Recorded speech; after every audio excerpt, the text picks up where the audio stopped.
And now I'm going to invite the first storyteller to the stage to talk a little bit about self-love to get us feeling really good. Please welcome Eddy Alvaro.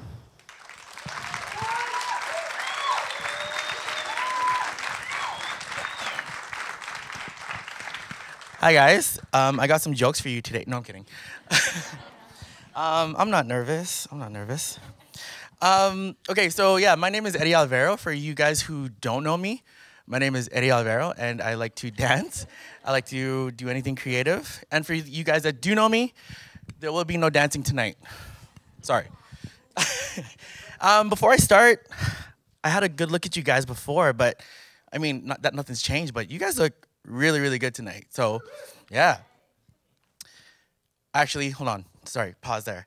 Has anyone, when I said that you guys look beautiful, did anyone be like, no, not me? You don't have to raise your hand. I don't expect that. But if you felt that kind of way, same. I used to feel like that a lot. And, you know, getting these compliments and whatever else about my hat or my smile or my shoes, I would always deflect a comment, and I had a friend, Brooke. She got mad at me one time. She worked with me over at Strat Lab, and we were doing the thing, and we were taking pictures, doing some marketing stuff, and she looked back at the pictures, and she's like, Eddy, you're so freaking cute. I'm like, no, you are. I deflected it right away, and she got mad at me. She was like, can you just take a fucking compliment? Okay, sorry. So I'm here to talk to you guys about self-love, and I'm a big person on trying to find out how to love better. I'm all about self-betterment and this and this and this. And when I had met up with Ash, we were trying to discover where that all started, where that journey kind of started. Who is Eddy? Who's Eddy wanting to become? How did that start? How did that journey start? And it was really, really interesting. We tied it back to my earliest memory of when I did not feel like myself, when I looked in the mirror and I was like, who is this guy? And I tied it back to a relationship that I had in high school. Everything happens in high school, right? So it was one of those relationships. We were high school sweethearts. Everybody thought we were going to get married and everything like that. Even in the yearbook, I put one of my favorite memories was spending 4 years with her. So don't do it's cheese. But yeah, and it was like one of those things, right? But in the early stages, like we were both goofballs. We loved to laugh. We loved to just have fun, and that's really what tied us together. It was like that honeymoon kind of thing, and things were all good. Things were really, really good. And then later on, we kind of just went different paths. And nothing against her. She's a sweetheart. She's got a happy family now, and I'm here on stage. But she was an important part, and she just had a different path, and so did I. There was one dinner. It was at the end of our relationship, at the tail end of it. We both went out, and I was looking at her. She was looking at me. We placed our orders. You know, common conversation. So, how's your day? This and this and this. It was at that moment I was like, what am I doing? This isn't me. This isn't even her. We tried to be these other people that the other person thought we needed to be.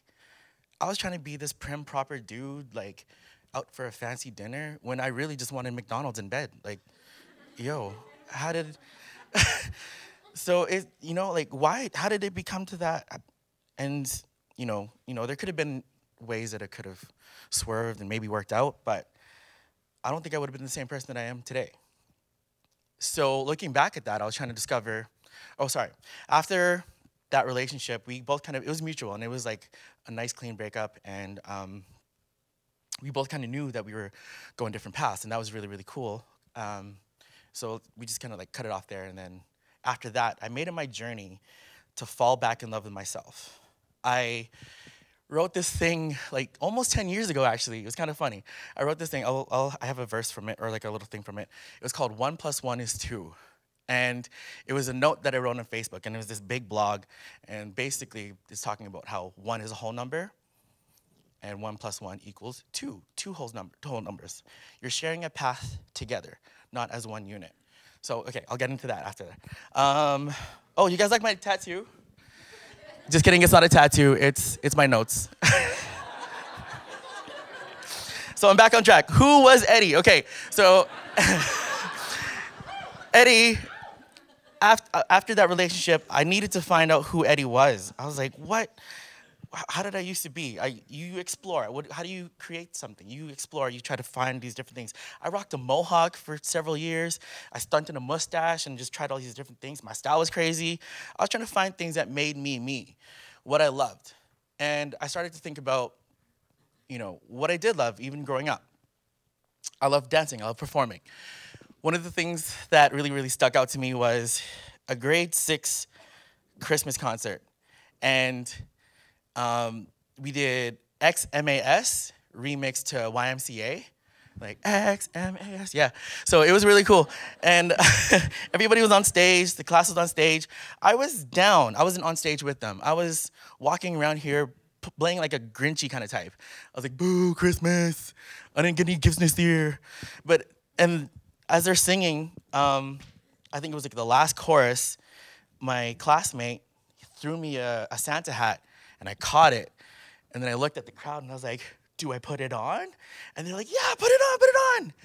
So I put it on, and I start like breakdancing and spinning and just going all over the place and this and this and this. And I stood up, and I was like, yeah.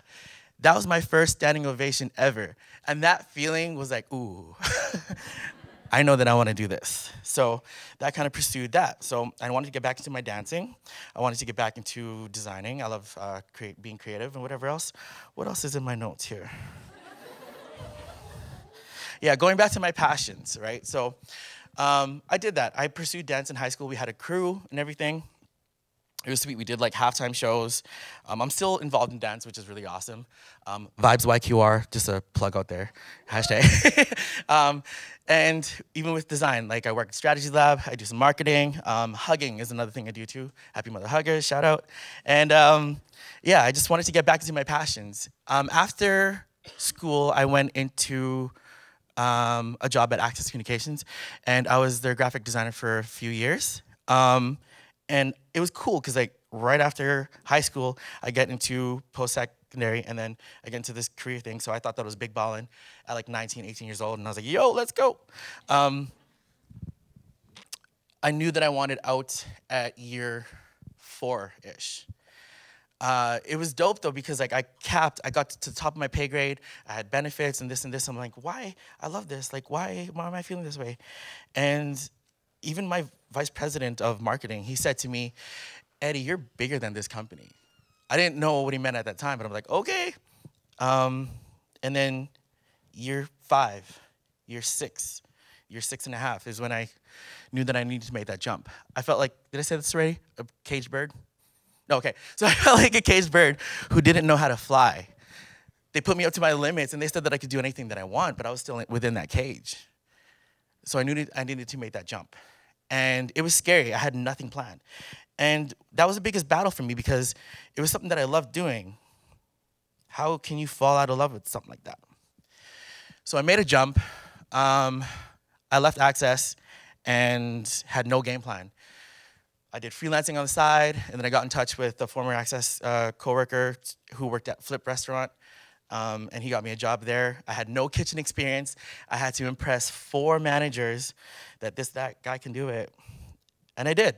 I was there and I loved it. It was cool. I could shut off my design brain and work on my bartending skills and my customer service skills. And I actually won Best Server one of the years there. Yeah, it was cool. I was like shift leading and everything too. And it was sweet. Even still, I kept finding that. Why am I falling out of love with this? I'm trying to develop myself. I'm trying to be Eddy. What is Eddy? I kept trying to find that. Still, to this day, I'm still trying to find that. Who is Eddy? Who is this guy that's standing in front of you? But it really is just about that constant growth. I kind of knew that I wasn't going to be at Flip forever. So I made another jump, and I got in contact with Brandon and Jeff from Strategy Lab. I think Brandon's here somewhere. I won't put you on the spot.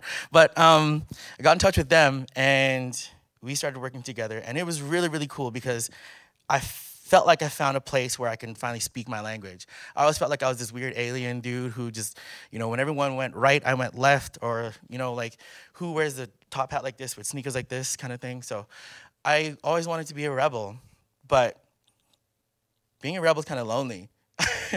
So it was kind of cool to find this spot with these other rebels. Okay, back to my list. Eddy versus Eddy. This is that battle that was going on. You know, I'm trying to find these things that make me happy, fall back in love with all these things that I loved. I would still look in the mirror and be like, what are you doing? What's all this for? And it was around the time of this event called DIM, put on by Keenan George and Lee Forsberg. Shout out to you guys. And what it was showcasing these people in the community who are community leaders and, you know, are inspiring people. And Jim had asked me to be a part of that. Jim Demaray from Understand Us had asked me to be a part of it. And when he asked me to be a part of it, I was like, yeah, sure. And he's like, cool, all right, I'll tell them. I'll let them know. He didn't think anything of it.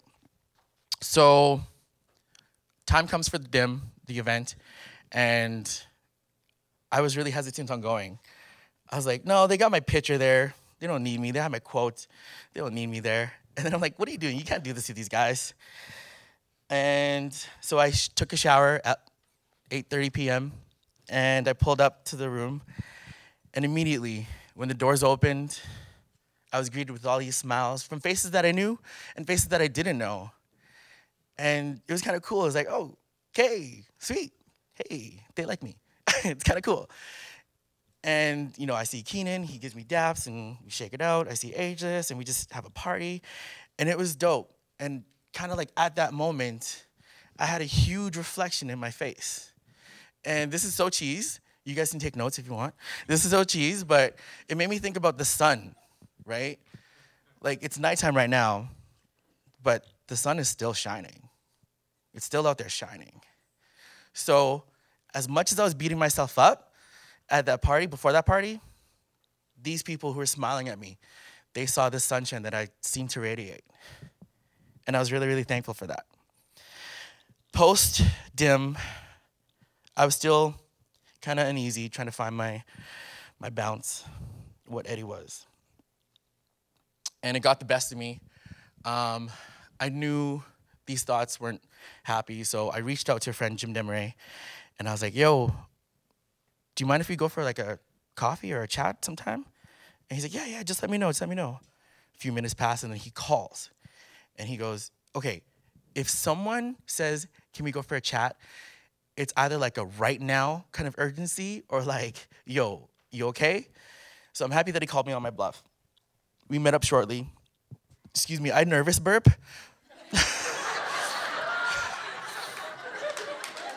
So if it smells like number 34 from Tea Tree, that's why, I'm sorry.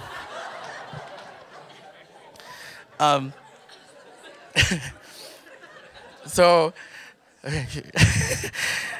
we're sitting down there, and we go to 13th Ave Coffee House, and I just gotta like let it all out, let him know how I'm feeling, and I tell him everything that's going on. And I found myself comparing myself. This is Eddy versus Eddy now, and you know I'm looking at other people that are my age, other creatives doing other things, other dancers. I'm like, I wish I could move like that. Blah blah blah. And I told him about this one time. I used to go, well, I still kind of do. I go for night drives when I can't sleep or when my thoughts get the best of me. I just drive around the city, I blast some music, I coast that way.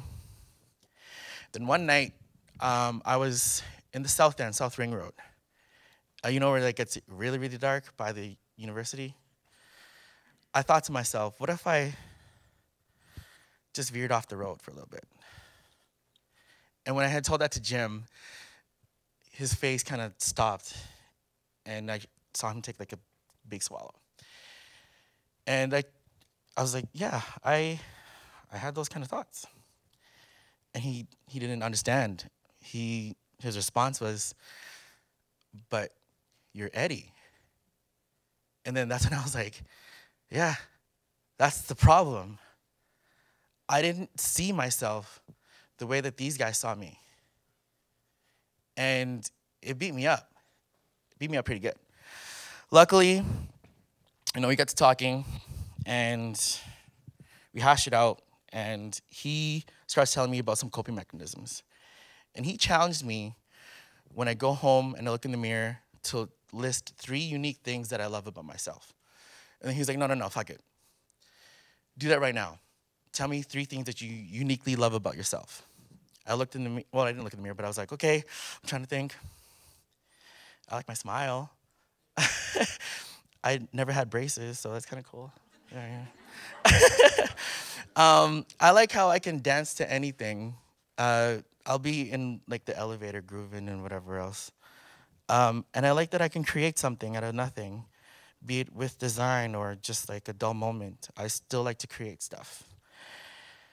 And then it really just got me thinking about celebrating myself. And that was a big thing for last year.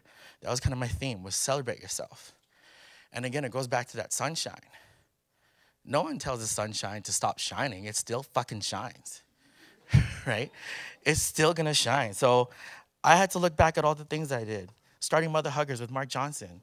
This Vibes dance workshop that's still going, and it's strong. And it's free, and it's still going. All these cool logos and brands that I got to work with. All these different things. I needed to celebrate that shit. Sorry for swearing. When you're training for a marathon, you know, no matter what time it takes for you to cross that finish line, you get a medal, right? Where's a medal for positive thinking? Where's a medal for making it through the day, celebrating yourself? So that's why I challenge you guys to celebrate yourself. Really look in the mirror and be like, you know what? I'm the shit. So I'm gonna challenge you guys now. Those of you that felt deflected when I said you look beautiful. I'm gonna count to 3, and I want everybody here to yell, I am beautiful. I don't wanna hear my only voice. Yo, I'm gonna throw a fit, for real. Okay, you ready? Take a deep breath. It's gonna prepare us. Ready? 1, 2, 3. I am beautiful. Yes, you are, and I love you. Thank you so much.